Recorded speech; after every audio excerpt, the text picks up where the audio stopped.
He actually authors my purpose. And my purpose is so much bigger than just the things that I see in my day to day. And I've seen that, especially young people who come to know the Lord and get baptized. It's almost after that moment that they see that their life is so much bigger than what they had originally thought.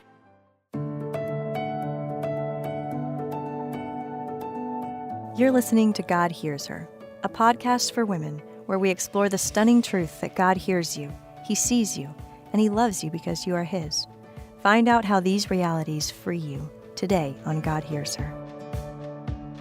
Welcome to God Hears Her. I'm Erin Atkins. And I'm Elisa Morgan. When you were growing up, did you have someone in your life mentoring you? Maybe you were really close with your parents or another family member, someone in your church. Or maybe you wish someone had come into your life with the wisdom and advice you needed while growing up. Today, we are talking to someone who is passionate about reaching the next generation. Ericka Porter is the founder of Rise Up Training and Consulting, a company focused on supporting organizations that support kids and teens through effective collaboration, professional development, and program design. Ericka is an absolute joy. Her passion for the work she does is contagious. So let's start off this God Hears Her conversation by asking Ericka, what is one word you'd use to describe yourself? I'm His. And when I say His, I mean Jesus's. And so I feel like my life has unfolded that part of who I am. And so Ericka Michelle, as my mom would call me. Ericka Michelle. I am an Aurorite. So for those of you who are not in Colorado, there is a city that is next to Denver, and it is called Aurora. And so I was born and raised here, grew up here well into my mid-teen years. I'm the oldest of 4 girls. So I hold that hat. How far apart are y'all? Yeah, the sister right underneath me is 33. And so there's a 10-year gap because I'm 43. Oh, gosh. So there is a good 10-year difference. And then underneath that, there's 30. And underneath that, there's 29. So they are closer together. So I kind of was like a second mom, but have so enjoyed being an older sister. And I am the quintessential annoying, asking you questions all up in your business, trying to control you, big sister. But it's really cool to watch them grow into women. And so the oldest of 4 girls, I was born to a single mom. She had me very young, and I'm just grateful. I could go into very deeply the story behind all of that, but I'll say that my mom, of any circumstance, could have made another choice, but she chose to trust God and give birth to a baby girl when she was 18 and raise me and love me. And so that's been a very big part of my story. Beautiful mom. Well done. Yes, beautiful mom. Laura Ann. I call her, if she calls me Ericka Michelle, I'm going to call her Laura Ann. But didn't grow up necessarily in a Christian household. I think God and Jesus was kind of in the background. You know, something's there, but we just do things. We would celebrate Christmas and Easter. But it wasn't until 17 when my mom says this is the first time she really heard God very clearly to move our family to Florida, where my grandmother was. And my grandmother was an anchor to our family coming to know the Lord. And so we moved cross country in 1997 to Florida, and we relocated our life. And it was really then that I decided, for whatever reason, why don't we go to church? Like, I don't know anybody. We have to rebuild our life. So I'm going to go to youth group and see what that's about. And within 3 months of going to youth group, I radically found the Lord, my faith in Christ at 17 years old. And I really believe with everything within me that had God not gotten me at that point in my life, I might not have followed him after I left, the house and started college. And so I firmly believe and know to be true in my own life that young people are impressionable. Young people are seeking something that's real. And when I found the Lord, it was then that I really knew, maybe I don't want to be a fly girl on In Living Color, for those of us who might know that show from the 90s. I don't want to be that. I actually feel like God is calling me to youth ministry. That's initially what I really believe the Lord wanted me to do. I went to something called Acquire the Fire. I am really aging myself here, but Acquire the Fire. Our youth group went to Acquire the Fire, and there was a part of it where they said, for those of you who you feel like the Lord is calling you into ministry, we want you to be really brave and we want you to stand up. And Acquire the Fire is a stadium of thousands of young people who are there to either know the Lord or get introduced to the Lord. And so we're 17-year-old, nobody wants to be called out, but something in me was like, I gotta stand up. This is me. And so I stood up and they said, if this is you, now we're going to ask you to take another step forward. And we want to meet with you and talk with you and pray with you after the event so that we can give you the tools you need to do that. And long story short, I ended up going to Bible college, getting a degree in youth ministry, and moving to the East Coast after, the Northeast rather, to start that trajectory in urban settings. I really believed it wasn't just young people in general in that time, but specifically urban youth ministry. So Ericka, Yeah. if you can, take yourself back to when you were 17 and you were at Acquire the Fire. How did you experience what I'm going to call God's call? You know, I love the way you started out saying, one word to describe yourself, you said his. And, you know, we are all called to Jesus. That's our original call. But then we're called for Jesus in some kind of vocational investment. And so here you are in this stadium full of all kinds of people. And I think a lot of us, you know, and people listening are going, how'd you know it was God? You know, what was that like? And how do we validate that that nudge that we're experiencing is the right one? You know, tell us about your experience there. Sure. I couldn't name it probably until about 5 years ago, but something called listen to your life. I was kind of listening to my life. And when I say that, yes, I kind of was dialed into God, you know, having a personal relationship with him. I would feel nudges from Holy Spirit.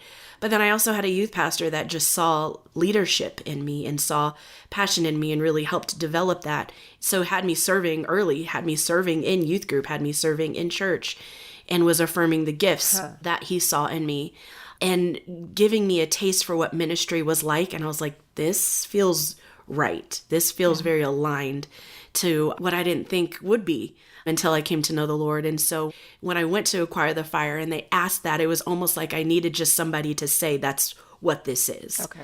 You feel like you're called to ministry and like, that's what this is. That's exactly. I want to reach my generation. I want them to know the Lord like I'm coming to know the Lord and how he's healing me and breaking me down to build me up. You know what I mean? And that really just evolved into not just my generation, but then the generation after that. And now it's Gen Z and soon coming is Gen Alpha. And I just feel as each generation comes up, I'm still in that space to work and serve young people and their families. That's beautiful, Ericka. I have a multifaceted question for you. Okay. So I was talking with my mother-in-law this weekend, and she was sharing with me that she really came to know the Lord and pursue a relationship, a faith of her own when she was 16. She had grown up in a Christian household, but she hadn't fully understood the faith of your own. I asked her, what was the difference between when you were 14, 15, and then 16, 17, 18? After you intersected with knowing that God is your Savior. And I want to ask you the same question for yourself, but then also, is there a pattern of types of behavior that you've witnessed that you can go, well, I've seen this and then that? Is there something that you've seen that's like a trend amongst what happened in your life and then now like seeing kids intersect? I think for me and what I've observed in young people as I've watch them go from considering God to really giving God a chance and then actually developing that faith is that your world view and your purpose become less about you and more about the world around you and what God has called you to do. Because I didn't really have a clear vision of what I wanted to do. Like I said, I had some ideas, but it didn't click for me until I came to know God that he actually authors my purpose. And my purpose is so much bigger than just the things that I see in my day to day. And I've seen that, especially young people who come to know the Lord and get baptized. It's almost after that moment that they see that their life is so much bigger than what they had originally thought. And their purpose is aligned to who God has called them to be. And now they want to do more. I've seen young people want to become missionaries. I've seen young people want to now not just be saved, but save their basketball team. I've seen young people really insecure and not know who they are. And as they develop a relationship with the Lord, have more confidence to fulfill what he would have them be. So I feel like it's like the world gets bigger and more meaningful and more purposed as you find the Lord, because he opens your eyes to who he is and who he's called you to be from that. I think it's so beautiful that God planted in you this sense of passion and purpose really from a very early age, but it's really formed in your very identity. Here you are, born to a teen mom, a single mom, 10 years ahead of any siblings. So just you and your mom, as he grows you up into him. Right there where you were growing, where he planted you, it seems like he grew this passion for kids your age when you found him. Tell us more about that. Yeah, I would say this a lot about probably my generation, is that we now really want to show up and be what we needed.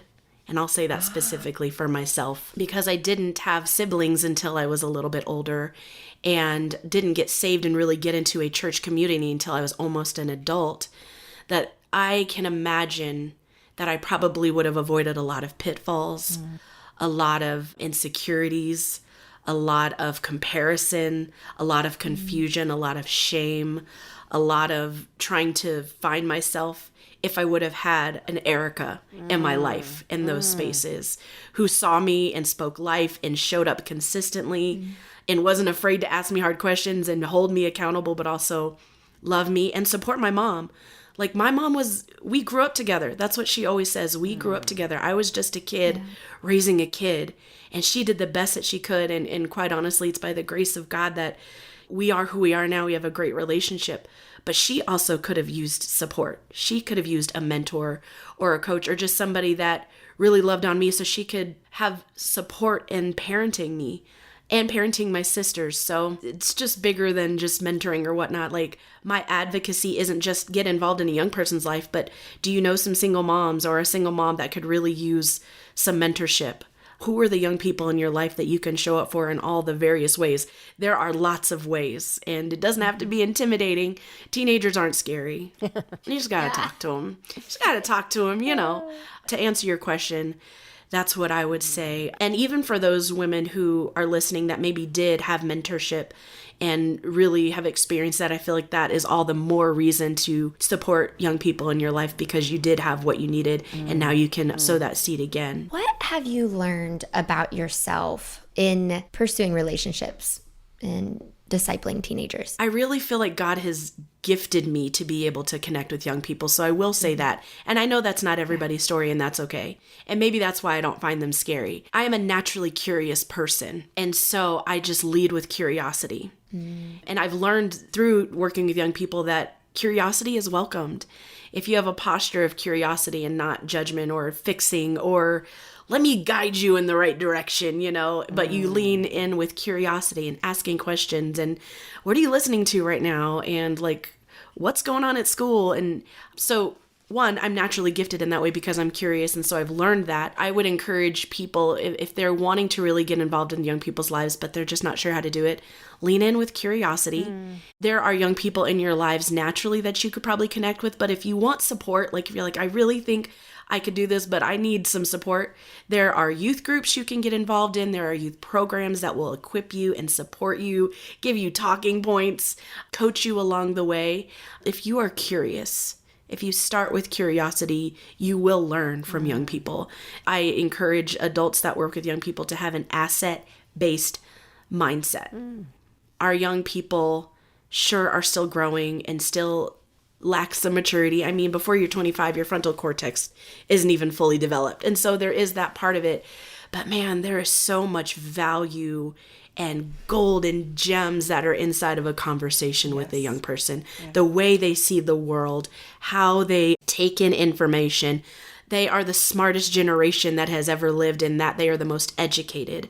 They are the most socially aware and wanting to get socially involved. They also are the generation that has fully grown up in technology. And so there's just a lot of different ways that we can engage them knowing these things about them. So good. And sometimes you just have to have the conversation and be awkward. Yeah. Get through the awkwardness and continue to show up and be consistent, and that terror and that awkwardness eventually dissipates and you start to really build a genuine relationship with a young person. And I think too, like all of us, they just want to be known and accepted, for who they are. So as we take an interest in what interests them and ask the second, third, and 15th question, Something I've done with my grandson, I'm not sure everybody wants to do it because it's kind of weird, but but whenever I'm with him, I'll ask him 19,000 questions, and then I always turn around and I say, now ask me 3 questions. I mean, he's 19, okay? That's but good. I I started love doing that. it since he was about 12 because it isn't all just about him. And, real relationship comes when it's mutual. For sure. And when there's information exchanged, not just imparted. So, tell us about Rise Up. What is it and what do you do there? What's it about? Sure. So I took a leap of faith about a year and some change ago and resigned from full-time work within Denver Public Schools. And I did amazing work there. I was able to lead a mentoring program for the district around career development. And I've done youth development work all of my career in lots of different ways. And so I've been in ministry, I've done other faith-based things, I've done career and college access work, worked in urban settings and suburban settings. And so essentially my trajectory has given me a lot of experience, both professionally and personally, working with young people. And I graduated from a leadership program last year, and a lot of different opportunities and people were sharing, again, listening to my life, that I had a gifting in certain things that I maybe wasn't able to fully walk in when I was working inside of an organization. And I said, I think I'm going to resign and start my own thing. Wow. So I did it afraid. I was like, okay, God. At the top of last year, the thing that he told me at the very beginning of last year was to create space for what you're praying for. Create space for what you're praying for. And I had no idea what that really meant, but it ended up actualizing as create space for the things that you're really good at that I'm going to make space for you to do. And so one of those things that I was able to do this year was to start Rise Up Training and Consulting. And it's essentially a company that works with youth serving organizations to help them and their teams and their staff work effectively with youth and their families. Wow. So it could be with consulting, long-term projects. It could be through workshops and training and development. It could be through a talk where I just come in and kind of give you tips and tools to work with young people. It's been really, really cool. It's still brand new. So it launched this year. So I'm about 6 months in, and it is wild. It is fun. It is wild. It is scary. It is stretching me. But I'm learning, as my grandmother Pat had told me, is that I was born to make a statement. And part of the statements that I'm making is equipping other people to show up for young people like I believe is necessary. So Rise Up is really a call to action. It is our collective responsibility to show up for the young people in our lives and to make sure that they have a chance. There's no such thing as other people's kids. And how can we collectively be that for young people? So you can probably tell I'm just excited, passionate, could talk about it all day. But that's what Rise Up is. And so to kind of engage with me, I highly encourage visiting my website, checking it out, seeing if it aligns with your listeners and what they might be curious about. They can follow me and get my newsletter if they just want to know more about what it's like to work with Gen Z, tips and tools for parents, for youth leaders, for community members. But if you feel like there's an opportunity for us to work more deeply, you can schedule some time with me. We can talk about it and go from there. But yeah, Rise Up is a labor of love, and I'm really excited about it. Proud of you. Awesome, Ericka. You did it afraid. You pushed through the terror barrier.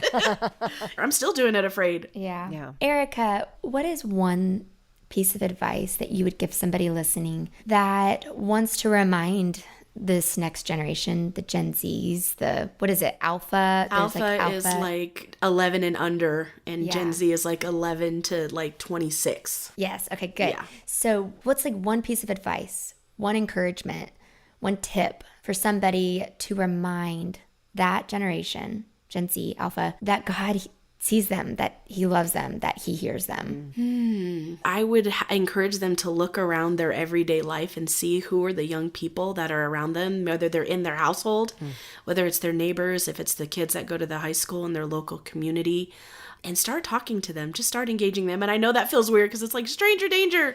Yes, right. Mom's going to get mad. Yeah. Right. Just show up in your everyday life. And honestly, if you, like, again, if you're looking for a way to engage young people and maybe just going up and randomly talking to them is not comfortable or appropriate, there are so many ways to engage young people. Volunteer at the high school. Become a mentor. If you've got a really interesting career and you want to help young people figure out their purpose, then there are career centers in every high school that would welcome an opportunity for you to share your story. There are teachers that would welcome you to do mock interviews with young people. So I think my advice would be like, get with a youth serving organization, a school, a nonprofit, a mentoring organization. Ask how you can help and help according to your comfort level and your margin, and then stick with it. Commit to it. Show up. I think we have these assumptions, Ericka, that we're not needed. That when we get, maybe beyond the career or, just beyond teenage life, that we're not really needed, that they're doing their new thing and we're going to be old fuddy-duddies. We think of the commercials with, becoming your parents. We think of that. We think we're irrelevant. Yeah. And it's easy to just give in to that. And because it's kind of surprising for you to say, go connect with your high school. I think, oh my gosh, they've got security guards. I can't even get in there anymore. I mean, I've gone to try and pick up my grandson at high school and it's like, 15 forms of ID. And so we get intimidated by that. And we think, I've got nothing to offer there. And yet you're making it sound so normal. It is. So maybe in our neighborhood high school, maybe in our churches, talking to our youth pastors. Yes. Maybe, even in a group like the Mom Co., we look at how can we be a mentor to moms. So I like the way you're popping our thinking beyond what is right under our nose. But the other thing I think about is just, do we have neighbors? Yeah. Do we have neighbors whose kids go outside and play some or whatever?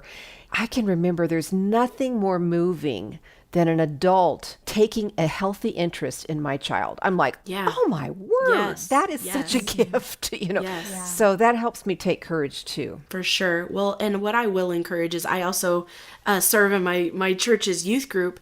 And when I look at the youth leaders, they are old, they are young, they are Black, they are white, they are new to the faith, they are old in the faith. And we all just jump in there and interact. And the young people benefit from the varied experiences. And if I can encourage my boomers, my parents and older, if I can encourage you all, there is a place for you. There is value in what you bring to a young person's life.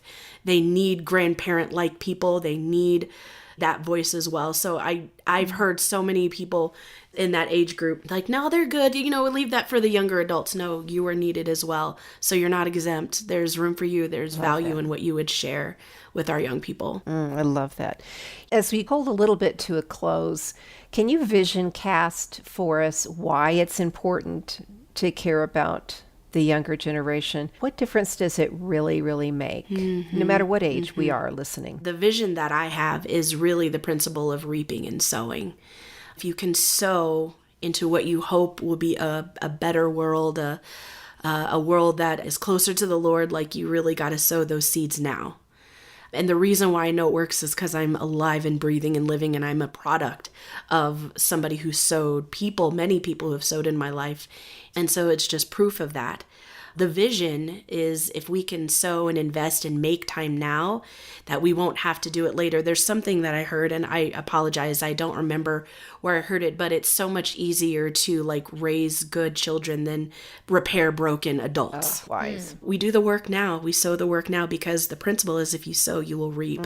And not only will you reap, but the communities will reap and they'll find their purpose. And there's a lot of lack of purpose and a lot of confusion and identity. And I think a lot of what we can do now can help solidify that for young people. I could keep going, as you can tell, but yeah. If a young person is listening right now and just going, oh, I would give anything for somebody, to pay attention to me and build into me. And I feel so lonely and I'm confused most of the time. And I think God loves me, but some days I get up wondering and I'm not sure who to turn to. And my parents don't really know God, or keep going, What do you want to say to that person? One, you're not alone in that feeling.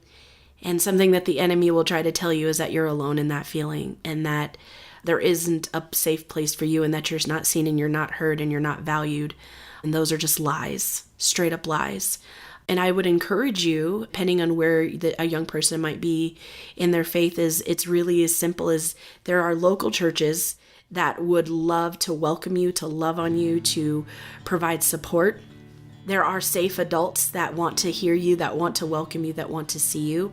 I know talking to your parents isn't cool. I know talking to your parents might not always feel like you're heard, but I also would start there, because no matter how they might show up in your life, they do love you.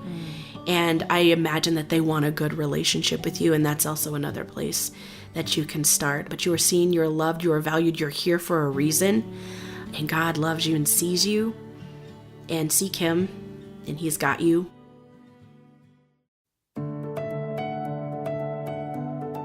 It is so important for people to mentor the next generation. The work Ericka does is incredible. Well, before we go, be sure to check out our website to find a link for the newest God Hears Her blog post. You can also find a link to check out Ericka's website. You can find that and more at godhearsher.org. That's godhearsher.org. Thank you for joining us, and don't forget, God hears you, He sees you, and He loves you because you are His.